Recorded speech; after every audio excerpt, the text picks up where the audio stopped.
অঞ্চলত জনজাতীয় মূলৰ পৰা পাৰি দ্ৰৌপদী মুৰ্মু ডাঙৰীয়ানী ভাৰতৰ ৰাষ্ট্ৰপতি হ'ল। আজি ভাৰতত জনজাতিসকলৰ সুকীয়া এটা মৰ্যাদা আমি পাবলৈ সক্ষম হৈছোঁ। না কাৰ্বি আংলঙত আজি চকুৰ পানী মুচিব লগা হৈছে। 100% শান্তি প্ৰতিষ্ঠা কৰাৰ কাৰণে দিনে নিশা কাম কৰি আজি বড়োলেণ্ড অঞ্চলত যিমান সশস্ত্ৰ এইখিনি কাম নকৰিলেহেঁতেন আমাৰ অঞ্চল কেতিয়াও উন্নয়ন দিশত আগবাঢ়িব নোৱাৰিলেহেঁতেন। আজি অসমখন 100% শান্তি মুখ্যমন্ত্ৰী ডক্টৰ হিমন্ত বিশ্ব শৰ্মা ডাঙৰীয়াত 100% যিসকলে আজি ভাল দিনৰ কাৰণে অপেক্ষা কৰি আছিলে আমাৰ ৰীতি নীতি ক্ষিপ্ৰতাৰে হৈ আছে। এজন কৰ্মদক্ষতা বহুত হাৰ্ড ৱাৰ্ক কৰিব পৰা আজি নেতা ডক্টৰ তুলিৰাম ৰংহান ডাঙৰীয়াৰ নেতৃত্বত প্ৰায় 5,000 বিভিন্ন দলৰ 5,000 ব্যক্তি আজি ভাৰতীয় জনতা পাৰ্টি যোগদান নিশ্চিত কৰিছে। APSLCC, KPLTTR, কংগ্ৰেছ আৰু আম আদমি পাৰ্টিৰ পৰা এইসকলে যোগদান নিশ্চিত কৰিছে।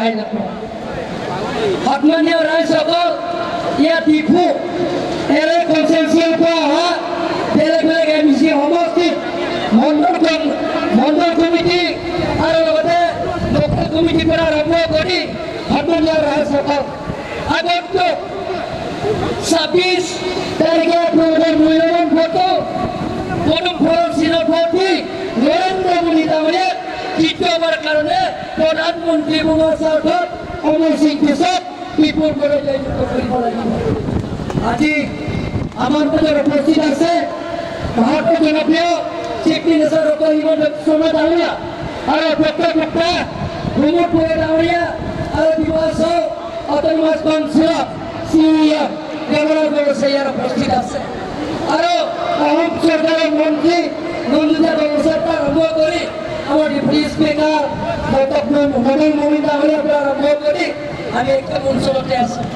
আমি আগতকৈ 26 তাৰিখে কাৰ্বি আংলঙত স্থায়ী শান্তিৰ স্বাৰ্থত ডিমা হাছাও স্থায়ী শান্তিৰ স্বাৰ্থত কাৰ্বি আংলঙৰ ডিমা হাছাও ৰাজনীতিক সমস্যা সমাধানৰ স্বাৰ্থত কাৰ্বি আংলং আৰু ডিমা হাছাও চুকে কোণে ডেম'ক্ৰেটৰ তলত সমান্তৰাল হিচাপে পুৰণিমূলক কামবিলাকক পূৰণ কৰাৰ স্বাৰ্থত কাৰ্বি আংলং ডিমা হাছাও সকলো জাতি জনগোষ্ঠীৰ লগত একেলগে মিলি আমি কাৰ্বি আংলঙত নতুন কাৰ্বি আংলং নতুন ডিমা হাছাও বনোৱাৰ স্বাৰ্থত অহা 26 তাৰিখে আপোনালোকৰ মূল্যৱান ভোটটো পদুম ফুলৰ চিনত ভোট দি বিপুল ভোটত আমাৰ অমৰ সিং দেশক জয়যুক্ত কৰিব বুলি আশা ৰাখি সকলোলৈ মোৰ নমস্কাৰ জনাই জুঠাই ঈশ্বৰৰ ওচৰত আৰু নমস্কাৰ। জিকিব নাই বিজেপি? জিকিব? তেনেহ'লে মোৰ লগত একেলগে ক'ব ভাৰত মাতা কি, ভাৰত মাতা কি, নৰেন্দ্ৰ মোদী, নৰেন্দ্ৰ মোদী, তুলিৰাম ৰংহান, তুলিৰাম ৰংহান, দেপুলাল গানোচা, অমৰ সিং টিছু, হৰেণ সিং বে, বহুত বহুত ধন্যবাদ।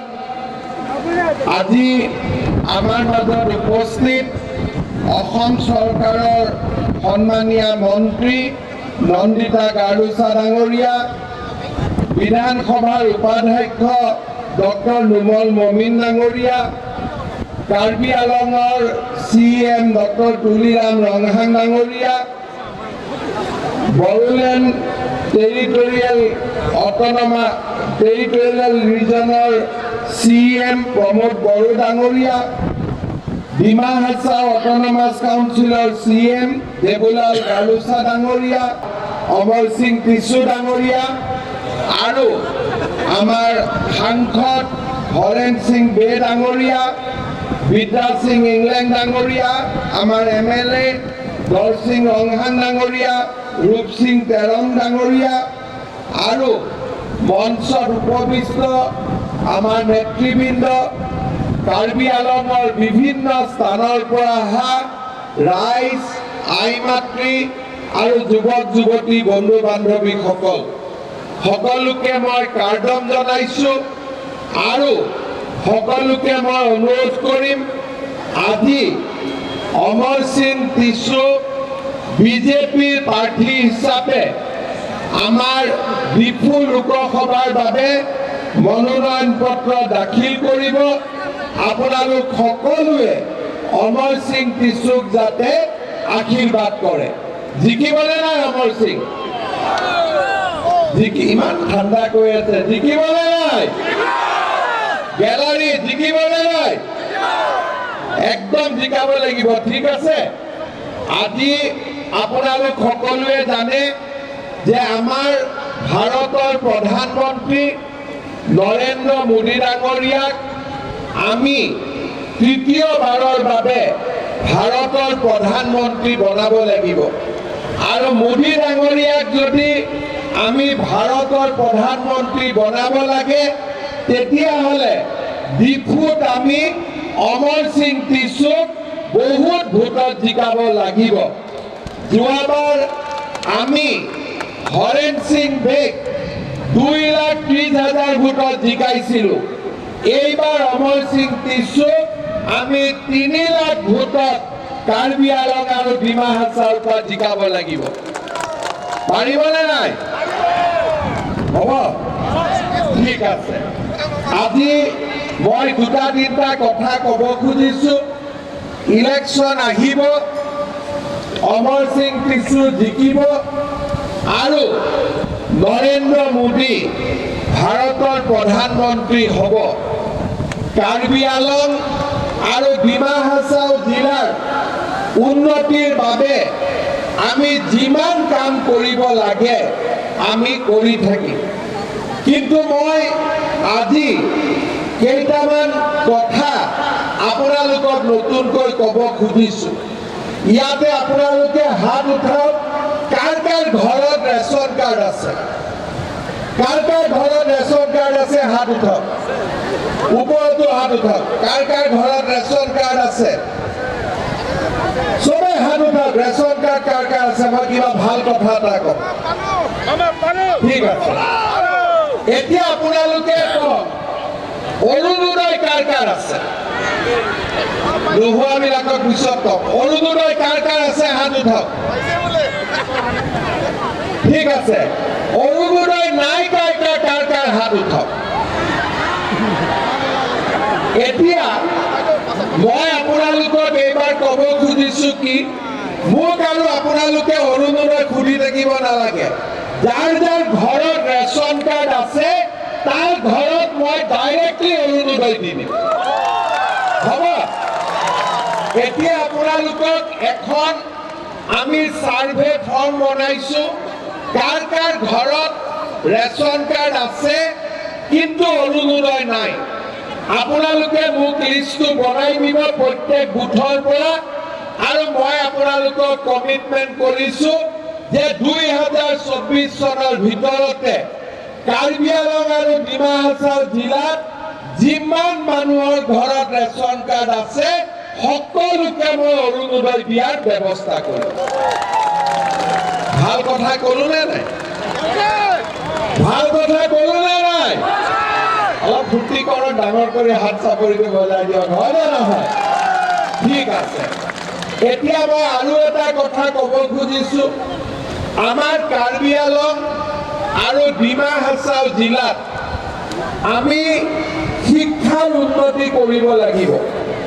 সেইকাৰণে এইবাৰ আমি এটা সিদ্ধান্ত লৈছোঁ যে কাৰ্বি আংলং ডিমা হাছাওৰ যিমান ছোৱালী মেট্ৰিক পাছ কৰি কলেজত এডমিশ্যন ল'ব সব ছোৱালীকে মই চৰকাৰৰ পৰা 10,000 টকাকৈ গিফ্ট দিম, হ'ব? আৰু যিমান ছোৱালী ডিগ্ৰী পাছ কৰি হায়াৰ ছেকেণ্ডাৰীত নাম লগাব তেওঁলোকক মই 12,500 টকাৰ গিফ্ট দিম। আৰু কাৰ্বি আংলং ডিমা হাছাও যিমান ছোৱালী চেণ্ট্ৰেল ইউনিভাৰ্চিটিত পঢ়িব বা গুৱাহাটীত গৈ ইউনিভাৰ্চিটিত পঢ়িব, দিল্লী কলিকতাত গৈ ইউনিভাৰ্চিটি পঢ়িব, তেওঁলোকক মই 25,000কৈ চৰকাৰৰ পৰা দি আছো। ভাল হ'বনে নাই? আৰু এই বছৰতে আমি ডিফুত আমাৰ ষ্টেট ইউনিভাৰ্চিটি একটা নতুন ইউনিভাৰ্চিটি বনোৱাৰ কামো আমি আৰম্ভ কৰিম উইদিন 2024। ইয়াৰ পিছত মই আৰু এটা কথা ক'ব খুজিছো, ৰেচন কাৰ্ড হৈ গ'ল। ৰেচন কাৰ্ড হ'লে আমি এটা কাৰ্ড পাওঁ আয়ুষ্মান ভাৰত। সেই কাৰ্ডটো পালে আমি 5 লাখ টকাৰ বিনামূলীয়া ট্ৰিটমেণ্ট কৰাৰ সুবিধা পাওঁ। ৰেচন কাৰ্ড পালে আমি উজ্বলা গেছ পাওঁ, চিলিণ্ডাৰত 300 টকা দাম কম লাগে। এতিয়া ৰেচন কাৰ্ড পালে অৰুণোদয়ো পাব 1250 টকা। কিন্তু এইবাৰ মই আৰু এটা কথা ভাবিছো যে আমাৰ ৰেচন কাৰ্ড পৰিয়ালত যি মুৰব্বী মানুহ থাকে, সেই মুৰব্বী মানুহৰ যদি কিবা কাৰণত মৃত্যু হয়, এক্সিডেণ্ট হয়, পৰিয়ালটোৰ বহুত দুখ আৰু কষ্ট হয়। সেইকাৰণে এইবাৰ ৰেচন কাৰ্ডৰ পৰিয়ালৰ যি মুৰব্বী মানুহ হ'ব, হেড অফ দ্য ফেমিলি, তেওঁক আমি চৰকাৰৰ খৰচত বিনামূলীয়া ইঞ্চুৰেঞ্চ কৰি দিম, যাতে কিবা কাৰণত ফেমিলিৰ মৃত্যু হ'লে ফেমিলিটোৱে অলপ হ'লেও টকা চৰকাৰৰ পৰা পাব পাৰে। তাৰমানে আপোনালোকে চিন্তা কৰক, মোদীয়ে আমাক একটা ৰেচন কাৰ্ড দিছে। এই ৰেচন কাৰ্ডত 5 কেজিকৈ চাউল আমি বিনা পইচাত পালো, উজ্বলা গেছ আমি পালো, আয়ুষ্মান ভাৰত আমি পালো, 1250 টকা অৰুণোদয় পাম, আৰু লগত আমাৰ হেড অফ দ্য ফেমিলি বিনা পইচাত ইঞ্চুৰেঞ্চো পাই যাম। তাৰমানে একটা ৰেচন কাৰ্ড 5টা বাচ্চা হয়নে? একটা ৰেচন কাৰ্ড আৰু 4টা বাচ্চা হৈ গ'ল, হয় নে নহয়? কিন্তু এইবুলি ঘৰত ইমান বাচ্চা জন্ম নিদিব, 2টা হ'লে ঠিক আছে, হ'ব? ৰেচন কাৰ্ডে 4টা 5টা দিব বাচ্চা জন্ম, ঘৰত 2টা হ'লে হৈ গ'ল, তেতিয়া ভাল থাকিব পাৰি। শ্ৰদ্ধা ৰাইজ, আমাৰ কাৰ্বি আংলঙত বহুতবিলাক ৰাস্তা যোৱা 2 বছৰত আমি চেংচন কৰিছো। লাহে লাহে কাম কাজ আৰম্ভ হ'ব। ডিফুত বহুত নতুন নতুন কাম আৰম্ভ হৈছে। হাফলঙত, ডিমা হাছাওত নতুন নতুন কাম আৰম্ভ হৈছে। সিদিনাখন মই হিচাপ কৰিছো যে 2টা কাউন্সিল লগাই অসম চৰকাৰৰ পৰা বৰ্তমান 20,000 কোটি টকাৰ কাম এই 2টা কাউন্সিলত চেংচন হৈছে বা কাম চলি আছে। আগত ইমান কাম কেতিয়াও হোৱা নাছিল। কাম কিয় হৈছে? নৰেন্দ্ৰ মোদী ডাঙৰীয়াৰ কাৰণে আজি এই কাম কাজবোৰ হৈ আছে। ইয়াত আমাৰ APHLC পাৰ্টি আছে। আমাৰ কাঠাৰ চাহেব ইলেকশ্যন উঠিব।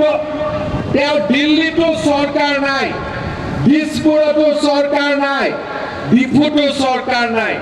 তেওঁ ভোট দিলে তো গৰুৰ পৰাতো গাখীৰে নোলাব, হয় নে নহয়? কাৰণ তেওঁতো চৰকাৰ ক'তো নাই, দিল্লীতো নাই, দিছপুৰতো নাই, ডিফুতো নাই। কিন্তু অমৰ সিং টিচুক ভোট দিলে দিল্লীৰ পৰাও গাখীৰ আহিব, দিছপুৰৰ পৰাও গাখীৰ আহিব, আৰু ডিফু আৰু হাফলঙৰ পৰাও গাখীৰ আহিব। আৰু এই গাখীৰেদি আমাৰ কাৰ্বি আংলং ডিমা হাছাওৰ ল'ৰা ছোৱালীৰ স্বাস্থ্য ভাল হ'ব আৰু আমি সুন্দৰ কৰি আগুৱাই যাব পাৰিম। শ্ৰদ্ধা ৰাইজ, মোক এতিয়া বাচ্চাবিলাকে সুধিছে যে পুলিচৰ দৌৰ কেতিয়া হ'ব। মই কৈছোঁ পুলিচৰ নতুন এপইণ্টমেণ্ট জুলাই মাহত আমি ইণ্টাৰভিউ আৰম্ভ কৰিম। ঠিক আছে, এইবাৰ আমি 1 লাখ চৰকাৰী চাকৰি দিলোঁ আৰু আমি 35,000 চৰকাৰী চাকৰি 2024 চনৰ ভিতৰত দিম। এতিয়া যদি আপোনালোকে দেখা পায়, কেইদিনমান আগতে APSC ৰিজাল্ট দিছে, কাৰ্বি আংলং আৰু ডিমা হাছাওৰ পৰা সবচে বেছি ল'ৰা মেজিষ্ট্ৰেট আৰু DSPত চাকৰি পাইছে। আগত কেতিয়াও ইমান চাকৰি পোৱা নাছিল। পুলিচৰ সাব ইন্সপেক্টৰ হৈছে, আগত কেতিয়াও ইমান চাকৰি পোৱা নাছিল। প্ৰমোদ বড়ো ডাঙৰীয়াই কৈছে যে যেতিয়াৰ পৰা আমাৰ কাৰ্বি আংলং আৰু ডিমা হাছাও বিজেপি চৰকাৰ হ'ল, দিল্লীত নৰেন্দ্ৰ মোদীৰ চৰকাৰ হ'ল আৰু দিছপুৰত বিজেপিৰ চৰকাৰ হ'ল, কাৰ্বি আংলঙত কাৰ্বি সকলো শান্তিত আছে, ডিমাছাও শান্তিত আছে, মোৰ গোৰ্খা ভাই সকলো শান্তিত আছে, অসমীয়া ভাষী লোকসকলো শান্তিত আছে, বঙালী ভাষী লোকসকলো শান্তিত আছে, আদিবাসী লোকসকলো শান্তিত আছে, হিন্দী ভাষী লোকসকলো শান্তিত আছে, কুকি ভাই সকলো শান্তিত আছে, আজি মানটাই ভাই বন্দী সকলো শান্তিত আছে। আজি সকলো লোক কাৰ্বি আংলং আৰু ডিমা হাছাওত শান্তিত আছে, কাৰো কতো অসুবিধা হোৱা নাই, সুন্দৰ কৰি চলি আছে। আজি আপোনালোকে এই মিটিঙত চাওক, এই মিটিঙত কাৰ্বি মানুহো আছে, ডিমাছা ভাই ভনীটিও আছে, বঙালী লোকো আছে, অসমীয়া ভাষীও আছে, হিন্দী ভাষীও আছে, আদিবাসীও আছে, গোৰ্খাও আছে, মানটাইও আছে, কুকি লোকো আছে, কিন্তু কতো কোনো কাজিয়া পেচাল নাই, সকলো মানুহ মিলা পিছাত আজি ইয়াত বাস কৰিছে।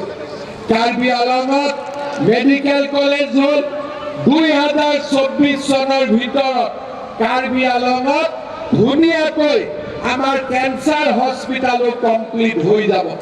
কেঞ্চাৰ ট্ৰিটমেণ্টৰ কাৰণে আমি আৰু গুৱাহাটীত যাব নালাগে, আমি ডিফুতে বহি ট্ৰিটমেণ্ট পাব পাৰিম।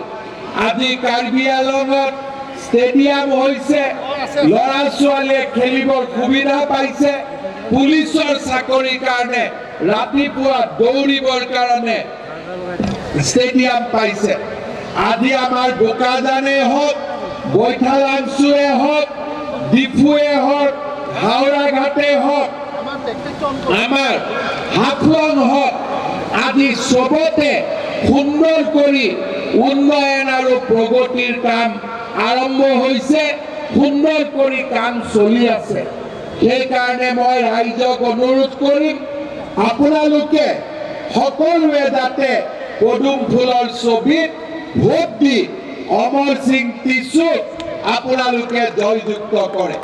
শ্ৰদ্ধা ৰাইজ, কাৰ্বি আংলঙৰ কাৰণে যোৱা 5 বছৰত কাৰ্বি আংলঙত প্ৰধানমন্ত্ৰী আহিছে, কাৰ্বি আংলঙত গৃহমন্ত্ৰী আহিছে, ৰাষ্ট্ৰপতিও অহাৰ কথা আছিলে, বৰষুণৰ কাৰণে লেণ্ডিং কৰিব নোৱাৰিলে। অহাবাৰ তাৰালাংচু ইউথ ফেষ্টিভেলত আমি আকৌ ভাৰতৰ ৰাষ্ট্ৰপতিক মাতি লৈ আহিম। যোৱাবাৰটো বৰষুণ দিলে, আহিব নোৱাৰিলে, এইবাৰ আমি লৈ আহিম।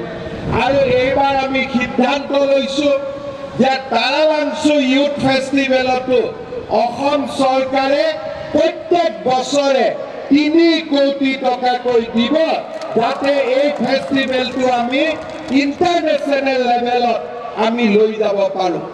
শ্ৰদ্ধা ৰাইজ, আমাৰ ইয়াত বড়ো ভাই ভনীটি সকলো আহিছে, আজি প্ৰমোদ বড়ো ডাঙৰীয়া ইয়াত উপস্থিত আছে। আমি সকলোৱে কাৰ্বি আংলং আৰু ডিমা হাছাও মিলা মিছাকৈ থাকিব বিচাৰোঁ। আজি মই এইকেইদিন দেখি আছোঁ যে কাৰ্বি আংলঙত APSSLC আৰু কংগ্ৰেছৰ পৰা ডেইলি নতুন নতুন মানুহ জইন কৰি আছে। এতিয়া APSSLC গাড়ীত টায়াৰ একো নাই, চব কংগ্ৰেছতো টায়াৰ একো নাই, চবে বিজেপিত জইন কৰি দিছে।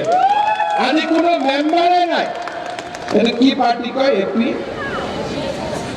APX বহুত টান নাম লগাই দিছে, ইমান টান নাম APXSLC না।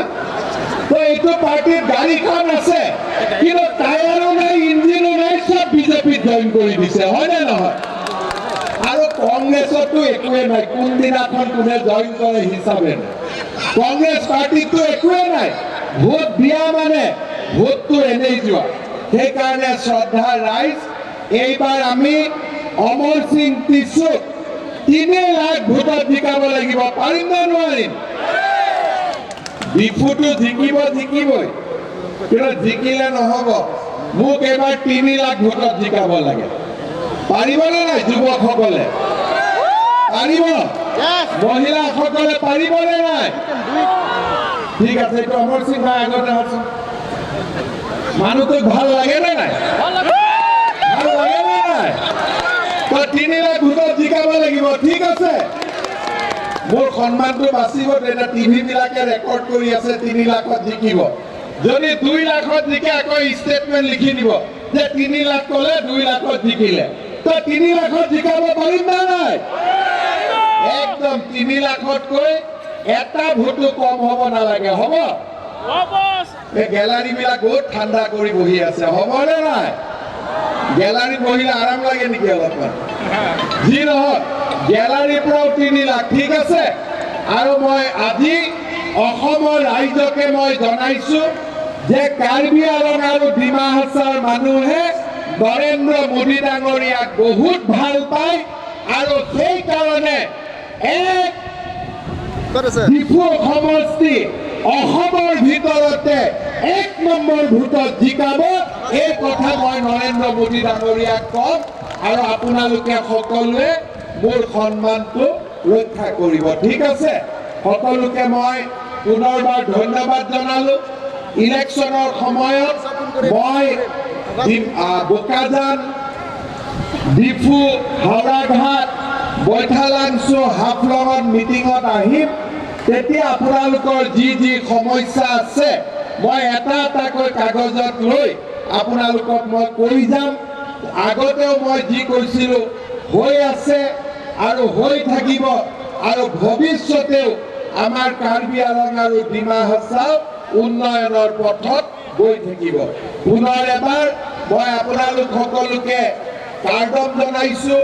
আজি খুব ভাল দিন, অমৰ সিং টিছু নমিনেশ্যন দিব। আপোনালোকে সকলোৱে তেওঁক ছাপোৰ্ট কৰিব। আৰু ইমান দিন ডিফুত আমাৰ হৰেণ সিং বে MP আছিলে, তেওঁ এইবাৰ জাগাটো টিছুক এৰি দিছে। সেইকাৰণে সকলোকে মই হৰেণ সিং বেৰ কাৰণেও এটা হাত চাপৰি বজাবৰ কাৰণে অনুৰোধ কৰিছোঁ, ঠিক আছে। হৰেণ সিং ভাই আগত আহি যোৱা। দুইটা ডাঙৰ ভাই সৰু ভাই শালপতি, ঠিক আছে। দুইজনে ভাল কৰি আমাৰ কাৰণে কাম কৰিব, আৰু সকলোকে আপোনালোকে আশীৰ্বাদ দিব, ঠিক আছে। সকলোৱে সব 2 ভাই ককাই মিলি কাম কৰিব। লগত আমাৰ তুলিৰাম ভাই আগে আইয়ে, देवूलाल गार्लू साहब भी आगे आइए। तो 4 हो गया एक साथ, बोलना ना सारिता ডিমা হাছাও কাৰ্বি আংলং লগ লাগি কাৰ্বি আংলং আৰু ডিমা হাছাও অসমৰ ভিতৰতে 1 নম্বৰ আমি জাগা কৰিম। সেই প্ৰতিশ্ৰুতি মই আপোনালোকক দিছোঁ। পুনৰ এবাৰ মোৰ লগত একেলগে ক'ব, ভাৰত মাতা কি, ভাৰত মাতা কি, নৰেন্দ্ৰ মোদী, নৰেন্দ্ৰ মোদী, তুলিৰাম ৰঙা, দেবুলাল গাৰ্লু সাহ, অমৰ সিং টিছু, হৰেণ সিং বে, লগত আমাৰ MLA সকলো আছে। সকলোকে আপোনালোকে জিন্দাবাদ দিব, নহ'লে মোৰে চাকৰি খাই দিব MLA বিলাকে মিলি, ঠিক আছে। MLA সকলো আগত আহি যাওক, MLA সকল আহি যাওক। আমাৰ চব নন্দিতা গাৰ্লু সাহ, আমাৰ বিদ্যা সিং ইংলেং, দল সিং ৰংহাং, ৰূপ সিং টিছু সকলো আমাৰ মাজত আজি উপস্থিত আছে। মই সকলোকে এটা হাত চাপৰি বজাবৰ কাৰণে অনুৰোধ কৰিছোঁ। লগত আমাৰ কাৰ্বি আলং ডিমা হাছাওৰ MSc সকল আছে, আমাৰ EM সকল আছে, সকলো আপোনালোকৰ ঘৰে ঘৰে যাব, লিষ্ট লৈ ল'ব যে কাৰ কাৰ ঘৰত অৰুণোদয় নাই, কাৰ কাৰ ঘৰত ৰেচন কাৰ্ড নাই, কি ৰাস্তা বেয়া হৈ আছে, কি স্কুল বেয়া হৈ আছে, গোটেইবিলাক মোদী ডাঙৰীয়াৰ পৰা আমি দিল্লীৰ পৰা টকা আনি, দিছপুৰৰ পৰাও টকা আনি আমি ইয়াতে গতাই দিম যে ভাল কৰি কাৰ্বি আলং আৰু ডিমা হাছাওৰ কাৰণে কাম কৰ। বহুত বহুত ধন্যবাদ। জয় হিন্দ, বন্দে মাতৰম। সব ঠিক আছে, এতিয়াতো ৰাজ্যতকৈ বেছি পাই আছে আৰু তুলিৰাম ৰঙাং থাকিলে কেতিয়াবা আৰু কিবা কিবি পাই যাব। আৰ্টিকল 244A তুলিৰাম ৰঙাঙে প্ৰধানমন্ত্ৰীক লগ পালে এইটো দাবী দি আছে আৰু সজোৰে দাবী দি আছে, হয় নহয়? ৰাষ্ট্ৰপতিকো দিছে, প্ৰধানমন্ত্ৰীকো দিছে। তুলিৰাম ৰঙাঙে একদম 244A দাবী দিয়ে আছে পুৰা, আৰু আমিতো আছো কাৰ্বি আলঙৰ ৰাইজৰ কাৰণে ভালেই হ'ব, ৰাইজে বিচৰা মনৰ দাবী এটা পুৰা মুখস্থ কি পাৰ্টি নামটো পুৰা অল পাৰ্টি, মানে তেওঁ অল পাৰ্টি হলেতো তাত আমিও থাকিব লাগিব, তাততো আমি নাই। গতিকে নামটোতে কেৰণ আছে, all party hill leaders convention. তাৰমানে তুলিৰাম হিল লিডাৰ নহয় নেকি? বিদ্যা সিং ইংলেং নহয় নেকি? হৰেণ সিং বে নহয় নেকি? দেপুলাল গাৰ্লুচা নহয় নেকি? তেওঁলোকে এইটো পাৰ্টিত নাই। গতিকে অল পাৰ্টি কেনেকে হ'ল এইটো মোক বুজাই দিয়ক। গতিকে প্ৰথম কাঠাৰ চাহাবক সুধিব যে অল পাৰ্টি লিখিব নালাগিছিল, লিখিব লাগিছিল ছিংগল লিডাৰ হিল কনফাৰেন্স। তাতো অল পাৰ্টি লিডাৰ নাই। ইংলেং চাহাবৰ দৰে ডাঙৰ লিডাৰ আছে নেকি কাৰ্বি আলঙত? হয় নহয়? কিমান দিন CM আছে আপুনি? 5 বাৰ CM, তেওঁতো নাই। গতিকে এইটো ছিংগল লিডাৰ হিল কনফাৰেন্স। আপোনালোকে একদম বিশ্বাস কৰিব, কংগ্ৰেছৰ কোনো নেতাৰ কথা বিশ্বাস যোনে টিভিত কয় সিয়ে ছাৰ, আপোনালোকে কোনো কংগ্ৰেছৰ লিডাৰৰ কথা বিশ্বাস কংগ্ৰেছৰ লিডাৰৰ লগত তেওঁলোকৰ ষ্টেটমেণ্ট দিয়াৰ আগতে তেওঁলোকৰ মোবাইলবোৰ চেক কৰিব লাগে যে আপোনালোকে বিজেপিৰ লগত কথা পাতি আছে। ছাৰ, জিতেন্দ্ৰ সিঙে ছাৰ 5 কোটি টকা লৈছে বুলি কৈছে লখিমপুৰ আৰু গুৱাহাটী টিকেটৰ কাৰণে। এইবিলাক অভিযোগ মই কমেণ্ট দিব খোজা নাই, কিন্তু ছ'চিয়েল মিডিয়াত ওলাইছে, চেকৰ কপি ওলাইছে। গতিকে বিভিন্ন সংস্থা আছে, তেওঁলোকে বিষয়টো বিচাৰ বিবেচনা কৰিব, আৰু এইটো মোৰ এখতিয়াৰৰ ভিতৰত নপৰে কাৰণে মই সোমাব। ছাৰ, কংগ্ৰেছৰ বৰপেটা প্ৰাৰ্থীগৰাকী বিজেপিয়ে প্ৰক্ষেপ কৰিছে বুলি কৈছে। কি কৈছে? কংগ্ৰেছৰ বৰপেটা প্ৰাৰ্থীগৰাকী বিজেপিৰ মতে হৈছে বুলি কৈছে। কংগ্ৰেছৰতো গোটেই কেইগৰাকী প্ৰাৰ্থী আমাৰ মতে কাৰ্বি আলঙত 24 চনত আমি এখন ৰাজ্যিক ইউনিভাৰ্চিটি কাৰ্বি আলঙত আৰম্ভ কৰাৰ কথা। ছাৰ, লাহৰীঘাটত কালি ভূপেন বৰাই কৈছে যে নগা সমষ্টিৰ নিৰ্বাচন প্ৰেক্ষাপটত তেওঁ কালি অদ্ভুত কি কথা ক'লে মই তেওঁ লাহৰীঘাটত ইফতাৰ কৰি ক'লে যে লাহৰীঘাটে যি সিদ্ধান্ত লয় সেইটোৱে উজনি অসমে। মইতো বুজি নাপালোঁ। মৰিগাঁও বা লাহৰীঘাটত ইফতাৰত লোৱা সিদ্ধান্ত এটা যোৰহাট শিৱসাগৰৰ মানুহে কিয় মানিব? কিন্তু আপোনালোকে ভূপেন বৰাকে সুধিব। একচুৱেলি ভূপেন বৰাইও কি হৈ থাকে, তেওঁ ইফাল সিফাল দুই কুল ৰক্ষা কৰি ক'ব লাগে। গতিকে তেওঁ মাজে মাজে কিবা কিবি সেইটোকে, কিন্তু তেওঁ দুই কুল ৰক্ষা কৰি কৈ থাকে আৰু বেছি সময় কংগ্ৰেছৰ ক্ষতি হোৱা কথাটোকে তেওঁ কৈ থাকে।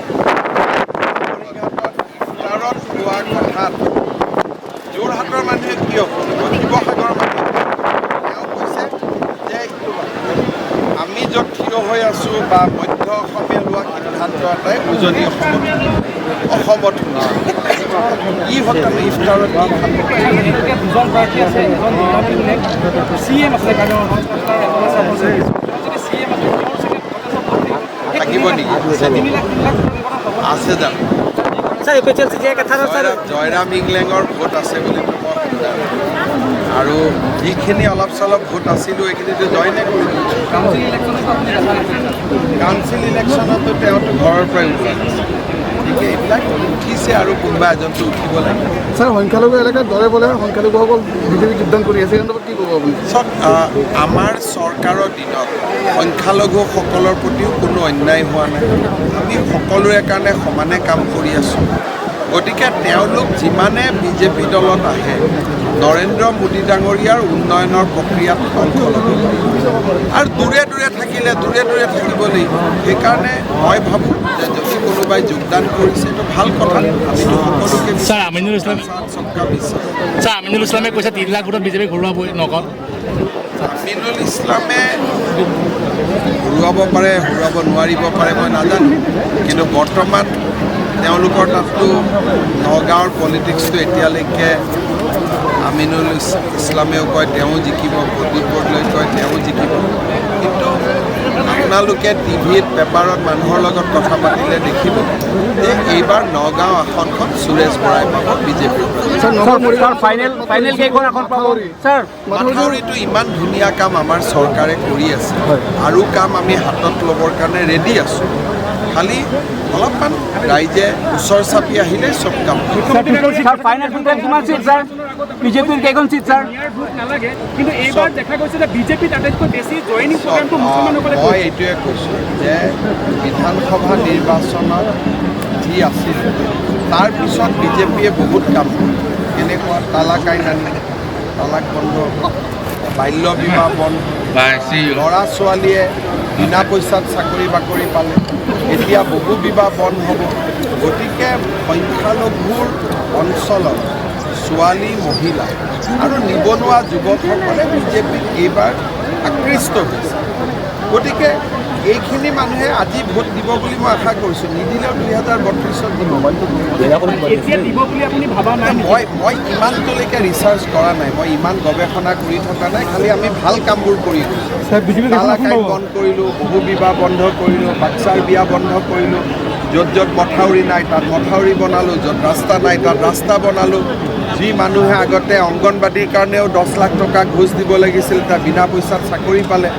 গতিকে মই আগতে কৈছোঁ যে ভোট নালাগিলেও উন্নয়নটো কৰিমেই গতিকে উন্নয়ন হৈ গ'ল আজি 3 বছৰ আৰু বহুত উন্নয়ন কিন্তু এইটো কথা ঠিক যে সংখ্যালঘু অঞ্চলৰ মহিলা আৰু ছোৱালীবিলাকৰ দুৱাৰ এইবাৰ আমাৰ লগত ভোট আছেনে নাই মইতো ক'ব নোৱাৰোঁ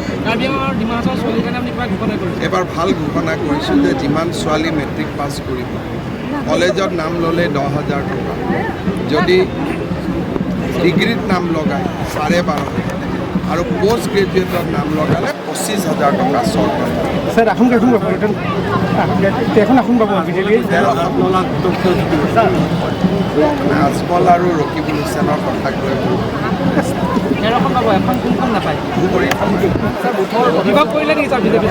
ধুবুৰীত মই গিভ আপ প্ৰথম দিনাই কৰি থৈছোঁ কিন্তু ধুবুৰীৰ 4টা বিধানসভা সমষ্টিত আমি লিড পাম আৰু সেই লিড পালে বিধানসভাত আমাৰ ফলাফল ভাল লোকসভাতো আমাৰ প্ৰাৰ্থী আছে চেষ্টা কৰি আছে বা সৰুঙাই যদি জিকি যাব এইটো বেলেগ কথা কিন্তু বৰ্তমানলৈকে আমাৰ জিকাৰ সম্ভাৱনা কম যেতিয়া ধুবুৰীত প্ৰচাৰত যাম তেতিয়া গম পাম যে জিকাৰ পৰিৱেশটো আছে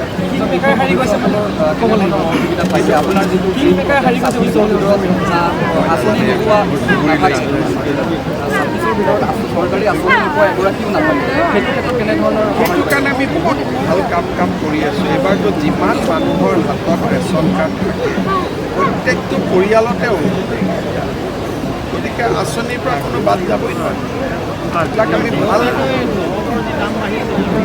দৰৱৰ দাম বঢ়াৰ মই তেনেকৈ খবৰটো পোৱা নাই কাৰণ